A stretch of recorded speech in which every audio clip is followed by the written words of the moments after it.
Fernando Lozano, buenas tardes, buenas noches. Buenas tardes. Hemos tenido ya 2 semanas de confinamiento, no sé cómo lo llevas tú. Bueno, lo sobrellevo, sin entrar en detalles. Trato de establecerme una rutina desde bien temprano y si la sigo, los días se me hacen más llevaderos. En cualquier caso, sí que es cierto que llevamos mucho tiempo confinados y el que nos queda todavía, y eso sí, con ganas de celebrar el fin de confinamiento cuando llegue. Eso te voy a decir, dice que estamos en una semana complicada en España, seguramente no lo será tanto si vemos la semana que viene, dice que será peor, pero sí que estamos en unos días importantes en esa crisis en España. Bueno, eso dicen los expertos del gobierno, ya veremos, porque es cierto que casi todo el mundo apunta a ella, que se ha reaccionado mal y tarde, y por lo tanto, bueno, pues esperemos que estas medidas tan drásticas tomadas de manera precipitada y a última hora, pues efectivamente logren el resultado esperado. Más que nada por el sacrificio que estamos asumiendo, obviamente. Hemos tenido muy de cerca el ejemplo de Italia y lo que tú decías, ¿no? Parece que no hemos aprendido de sus errores. Sí, bueno, pero lo importante no es fijarse en el vecino que lo ha hecho mal. Ya sabes que hay un dicho que dice que, lo sabes, ¿no? Eh, mal de muchos, consuelo de tontos. ¿De acuerdo? Entonces, bueno, en principio, bueno, yo como experto en derecho de la Unión Europea he de decir que existían ya avisos. El centro encargado, el centro que fue creado para este propósito, el Centro Europeo para la Prevención y el Control de las Enfermedades, que es el centro europeo que se encarga de evaluar y supervisar este tipo de amenazas relacionadas con la salud pública, con el fin de, a la postre, coordinar una respuesta, ya nos viene lanzando avisos, al igual que la Organización Mundial de la Salud, desde hace tiempo, desde el mes de enero, aunque fue más tajante todavía a principios de marzo, concretamente el 2 de marzo. Aún así, pues nuestras autoridades no hicieron caso. No solo hablo de las autoridades nacionales, hablo también de las autoridades a otros niveles, a nivel regional, autonómico y a nivel local, y nos encontramos ahora mismo inmersos en una situación pues muy complicada. Hemos tenido ejemplos en toda Europa, se habla mucho, como siempre, no es novedad, de cómo gestionan este tipo de crisis los países nórdicos. Sin ir más lejos, por ejemplo, Suecia a día de hoy no ha cerrado ni tan siquiera escuelas. Sí, efectivamente. Bueno, parece ser que el impacto que está teniendo el virus es muy desigual, en el sentido de que no está golpeando de la misma manera a todos los estados europeos, al menos en función de los datos que los estados están suministrando de manera oficial y públicamente. Otra cosa es que nos creamos o no esos datos. Pero sí que es cierto que hay países como Suecia, como no podría ser de otra manera, ya te comentaré por qué, que efectivamente han tomado, parece ser que han tomado las medidas oportunas cuando correspondía. Digo lo de Suecia porque efectivamente el Centro Europeo para la Prevención y el Control de las Enfermedades está situado en Estocolmo. Entonces, pues este no es un dato baladí. También tenemos otros ejemplos. Nosotros en el programa de hoy hemos hablado de cómo gestiona esta crisis Luxemburgo. Antes de nada, es decir, lógicamente Luxemburgo tiene una población mucho menor, por lo tanto es más fácil en teoría organizarse, pero sí que han hecho un comité de crisis, como lo llaman, donde hay todos las raíces importantes. Ministerio de Sanidad, el Ejército, también la Universidad de Luxemburgo, tenemos, creo que también había la compañía de ferrocarriles. Han hecho un comité conjunto para actuar de forma rápida a la crisis.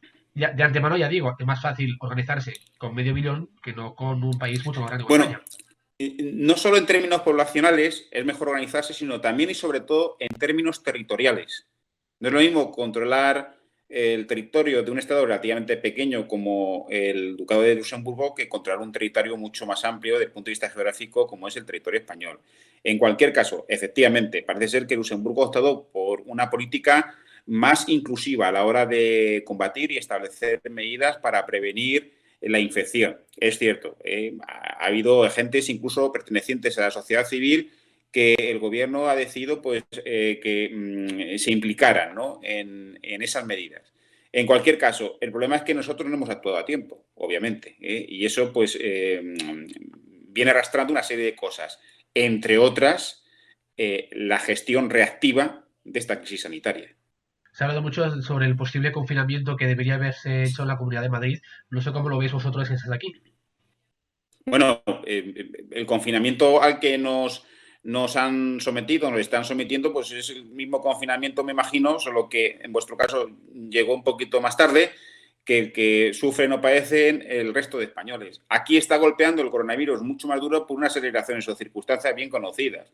El nivel de densidad de población, obviamente, en Madrid capital y en la Comunidad de Madrid en general, es más elevado que el resto del territorio español, lo cual creo que tiene una influencia a la hora de que el virus se propague a una mayor o menor velocidad. Y luego hay que tener en cuenta pues, también una serie de circunstancias como un buen número de eventos que se organizaron precisamente coincidiendo con la eclosión y la llegada del virus al territorio español. Hablo no solo de la manifestación del 8M, para que no me tachen de partidista, obviamente, hablo también de otras manifestaciones de tipo de carácter público, como el mitin de Vista Alegre o el concierto de la propia Isabel Pantoja en el Wizzing Center, por no hablar de otros actos de carácter deportivo que no solo tuvieron lugar en España, sino que tuvieron lugar en otros territorios de la Unión Europea también severamente afectados por la enfermedad. Hemos tenido muchos casos. Ahora empezamos a ver, como bien dices, los resultados. Tenemos que esperar 14 días para saber un poco qué pasó. Vamos a 14 días siempre de análisis. Precisamente en Italia ahora eso empieza a reducirse un poco porque hace 15 días del duro confinamiento que ha vivido el país. Lo que preocupa en España es que en alturas similares hace 15 días en Italia dicen que el índice es mayor. Sí, bueno, la verdad es que podemos hacer caso a esos datos que nos facilitan las autoridades estatales, pero insisto, no es una cuestión de que el índice sea más alto o menos alto. El tema, yo creo que hay que centrarlo en la adopción de políticas reactivas o preventivas. Nosotros hemos optado por el modelo de adopción, de adoptar políticas reactivas y no tanto preventivas. Italia parece ser que ha optado por ese mismo modelo. Otros estados europeos, incluso hablo de estados no europeos, estados asiáticos, han optado por otro tipo de medidas, otro tipo de políticas, más centradas en la prevención que en la reacción. O medidas reactivas, pero mucho más severas y continuadas e intensas de las que estamos adoptando tanto en España como en Italia. Pero convertir esto en una carrera en torno a quién tiene más infectados o más muertos, yo creo que no conduce a ningún lugar, a ninguna parte. Las cosas se han hecho mal, obviamente no hemos hecho uso de los instrumentos de los que contamos para, a nivel europeo, evitar esta situación y ahora pues estamos pagando las consecuencias. La estamos pagando fundamentalmente los ciudadanos, pero también pues obviamente lo va a pagar la economía, los operadores económicos y por supuesto no me cabe ninguna duda de que esto también le va a pasar factura al gobierno o a los respectivos gobiernos regionales, obviamente, que no han sabido gestionar a tiempo esta crisis. Hablamos de Europa. Europa debería haber hecho un comunicado conjunto, una actuación conjunta en todos sus estados. ¿Es demasiado utópico pensar que esto es posible? Sí, bueno, vamos a ver. Como te he comentado anteriormente, el Centro Europeo para la Prevención y el Control de las Enfermedades evaluó en su momento la llegada del virus a territorio europeo y lanzó los pertinentes avisos. Estamos hablando del mes de enero. En el mes de enero, el Centro Europeo para la Prevención y el Control de las Enfermedades ya les comunicó a todos los Estados miembros la posibilidad de que el virus del COVID-19 surgido en China pudiera convertirse en pandemia a nivel mundial, pero que efectivamente pudiera golpear con especial dureza al continente europeo. Los estados, lejos de hacer caso de las recomendaciones libradas o emitidas en su momento por allá, por el mes de enero, por el Centro Europeo para la Prevención y el Control de las Enfermedades, pues hicieron caso omiso a esas orientaciones, esas recomendaciones. Y siguieron como si no pasara nada, haciendo vida normal.